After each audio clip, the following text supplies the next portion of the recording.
Hello friends, welcome to one style cooking. நாம் இன்றைக்கி பார்க்க போகிற ரெசிபி என்னென்னு பார்த்தீங்கன்னா ரொம்பவே சூப்பரான டேஸ்டான வெள்ளை பூசணி வச்சு ஒரு கூட்டு தாங்க பார்க்க போகிறோம். வாங்க எப்படி ஈஸியாக டேஸ்டியாக செய்யலாங்கிறத பார்க்கலாம். வீடியோக்குள்ளே போகிறதுக்கு முன்னாடி கீழே உள்ள ரெட் கலர் சப்ஸ்கிரைப் பட்டனை கிளிக் பண்ணுங்கள். கூடவே பக்கத்தில் உள்ள பெல் ஐக்கானையும் கிளிக் பண்ணுங்கள். அப்போ தான் நான் போடுற வீடியோ எல்லாமே உடனுக்குடன் உங்களுக்கு தெரிய வரும். வாங்க இப்போ வீடியோக்குள்ளே போகலாம். பூசணிக்காய் கூட்டு நம்ம இன்றைக்கி கடாயில் செய்ய போகிறோம். நீங்கள் ஈஸியாக பண்ணணும்னு நினச்சிங்கன்னா குக்கர்லேயும் பண்ணலாம். கடாயில் பண்ணிங்கன்னா உங்களுக்கு டேஸ்ட் டிஃப்ரெண்ட்டாகவும் இருக்கும், டேஸ்ட்டாகவும் இருக்கும். ஸோ இப்போது கடாயில் கூட்டு செய்ய ஆரம்பிச்சிடலாம். இப்போ கடாய் சூடானதும் கொஞ்சமாக ஆயில் சேர்த்துக்கோங்க. இப்போ எண்ணெய் காஞ்சதும் கொஞ்சமாக கடுகு, 1/2 டீஸ்பூன் போல் ஜீரகம், கொஞ்சம் பெருங்காயத்தூள் சேர்த்துக்கலாம். கூடவே கருவேப்பிலை சேர்த்துடலாம்.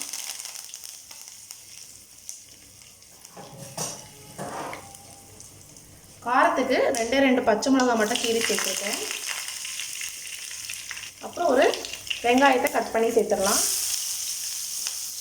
இதெல்லாம் சேர்த்து நல்லா வதக்கிக்கோங்க. இந்த வெங்காயம் லைட்டாக வதங்கட்டும், அது வரைக்கும் வெயிட் பண்ணலாம். பாருங்கள், வெங்காயம் ரொம்ப வதங்க வேண்டாம், ஓரளவுக்கு லைட்டாக வதங்கினா போதும். இந்த ஸ்டேஜில் ஒரு தக்காளி சேர்த்துடலாம். சின்ன தக்காளியாக சேர்த்துக்கோங்க.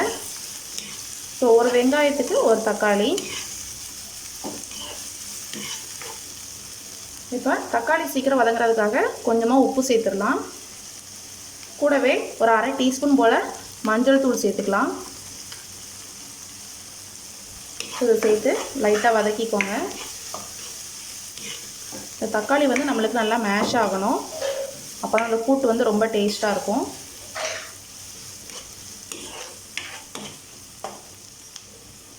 இப்போ தக்காளி வேகிறது வரைக்கும் ஒரு 2 நிமிஷம் மூடி போட்டு குக் பண்ணலாம்.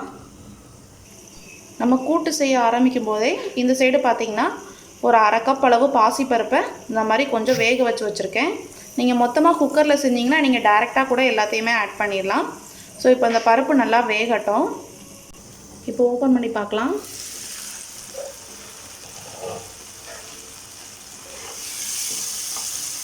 இப்போ தக்காளி நல்லா வதங்கிருக்கு.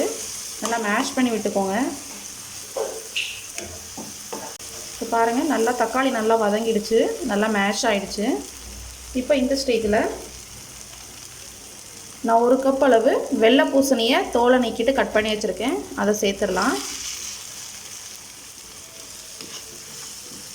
குக்கரில் வச்சு செஞ்சீங்கன்னா நீங்கள் பருப்பு, பூசணி, வெங்காயம், தக்காளி எல்லாமே மொத்தமாக சேர்த்து கூட நீங்கள் குக்கரில் 4 விசில் வரைக்கும் வச்சிடலாம். அப்புறம் நீங்கள் இறக்கிட்டு கூட தாளிக்கலாம். ஸோ இது நம்ம கடாயில் செஞ்சோம்னா நம்மளுக்கு டேஸ்ட் நமக்கு தண்ணியோட பக்குவம், டேஸ்ட் எல்லாமே ரொம்ப வித்தியாசமாக இருக்கும். ஸோ அதனால தான் இன்றைக்கி நான் கடாயில் உங்களுக்கு செஞ்சு காமிக்கிறேன். ஸோ இப்போ பூசணிலேருந்து நம்மளுக்கு ஆல்ரெடி தண்ணி விடும். நம்ம முதல்ல தண்ணி ஊற்ற வேண்டாம். ஸோ இது டேரெக்டாக வச்சு ஒரு 2 நிமிஷம் மூடி போட்டு குக் பண்ணலாம். இப்போ ஓப்பன் பண்ணி பார்த்துடலாம். ஸோ பாருங்கள், நம்மளுக்கு அந்த பூசணிலேருந்தே தண்ணி எல்லாம் வந்திருக்கு. ஸோ அதிலே வதங்கிட்டுருக்கு. ஸோ இந்த தண்ணி பத்தாது, அதனால் கொஞ்சமாக நம்ம தண்ணி சேர்த்துக்கலாம். ஒரு 1/4 டம்ளர் அளவுக்கு தண்ணி சேர்த்துக்கோங்க. கூட்டுக்கு தேவையான அளவு கொஞ்சமாக உப்பு சேர்த்துக்கலாம். நம்ம ஆல்ரெடி முதல்ல சேர்த்துருக்கோம். இந்த பூசணி எல்லாம் பார்த்திங்கன்னா நல்லா ஒயிட் டிரான்ஸ்பரண்ட் கலரில் வரணும். ஸோ அது வரைக்கும் குக் பண்ணலாம். இதை மூடி போட்டு ஒரு 4 நிமிஷம் வரைக்கும் குக் பண்ணுங்கள். நம்மளுக்கு பூசணி கரெக்டான கன்சிஸ்டன்சியில் வெந்துடும். ஸோ பாருங்கள், இப்போ ஓப்பன் பண்ணி பார்த்துடலாம்.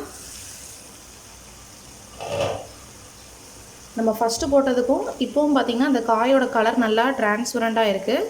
ஸோ இந்த அளவுக்கு நல்லா குக் பண்ணிக்கோங்க. இப்போ நம்ம பருப்பை ஆட் பண்ணிடலாம். இப்போது நான் பாசிப்பருப்பு வேக வச்சு ஆட் பண்ணுறேன். நீங்கள் கடலைப்பருப்பு வேணாலும் ஆட் பண்ணிக்கலாம். ஸோ பருப்பு சேர்த்து நல்லா மிக்ஸ் பண்ணிக்கோங்க. ஸோ இது 1 நிமிஷம் மட்டும் நல்லா குக் ஆகட்டும். அந்த மசாலா எல்லாம் பருப்பெல்லாம் சேர்ந்து ஒன்றா சேர்ந்து வேகணும். 1 நிமிஷம் குக் பண்ணலாம். ஸோ பாருங்கள், நம்மளோட பூசணிக்காய் கூட்டு சூப்பராக டேஸ்ட்டாக ரெடி ஆகிடுச்சு. ஸோ இந்த ரெசிபி கண்டிப்பாக நீங்கள் உங்கள் வீட்டில் ட்ரை பண்ணி பாருங்கள். ரொம்பவே சூப்பராக இருக்கும். கூடவே 1 டீஸ்பூன் நெய் சேர்த்து சமைச்சு பாருங்கள், ரொம்ப நல்லாயிருக்கும். இப்போ நம்ம அடுப்பை ஆஃப் பண்ணிடலாம். ஸோ பாருங்கள், நம்மளோட சூப்பரான டேஸ்டான பூசணிக்காய் கூட்டு ரொம்பவே டேஸ்ட்டாக ரெடி ஆயிடுச்சு. ஸோ நீங்களும் இந்த ரெசிபி உங்கள் வீட்டில் ட்ரை பண்ணி பாருங்கள். இந்த ரெசிபி உங்களுக்கு பிடிச்சிருந்துச்சுன்னா நம்ம சேனலில் லைக் பண்ணுங்கள், ஷேர் பண்ணுங்கள், கமெண்ட் பண்ணுங்கள், மறக்காமல் சப்ஸ்கிரைப் பண்ணுங்கள். தேங்க்யூ.